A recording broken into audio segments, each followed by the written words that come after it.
In 1983, my aunt was brutally murdered, and I was devastated when I finally had to face the fact my boyfriend that I had known for 25 years committed the act. Not only did he murder my aunt, he absolutely devastated my life by taking everything I had. I lost my home, all my bank accounts. I had to file for bankruptcy.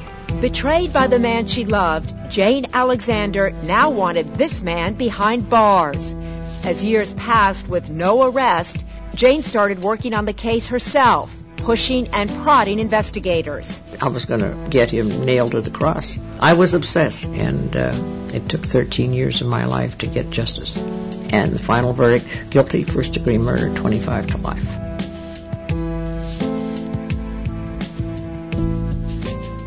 No one was there to help me. I had to learn the hard way. I can just hear the whole squad room in the San Jose Police Department saying, God, who's going to talk to her today? Because there I was on the phone. She was relentless. I'm talking about maybe 2 or 3 calls in a day. So I'm sure she wore a lot of people down. I'm sure on different days she wore me down. I'm returning his call. When he comes in, would you tell him, give me a call? I'm at home, please. In June of 1984, my 19-year-old daughter was brutally beaten to death in her apartment.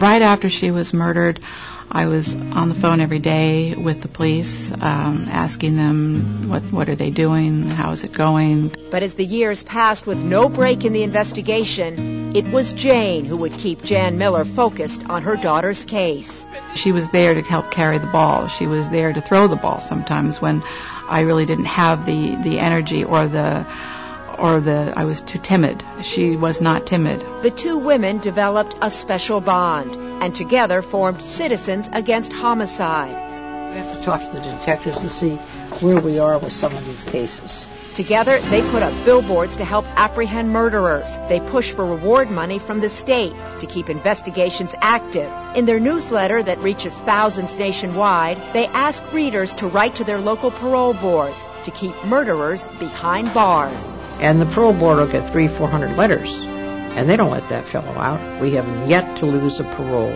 in 15 years. That makes me feel really like we've accomplished something. It takes a squeaky wheel. I've described in the past as truly the squeakmeister. She can provide that squeak. And I'll do the investigation, and what Citizens Against Homicide does is they bring the limelight back.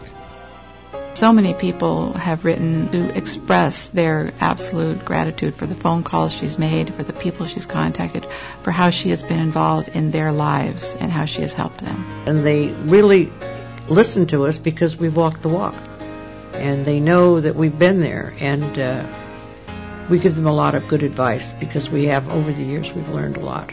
Jane Alexander never says she can't. Jane Alexander never gives up. And Jane Alexander will never stop fighting.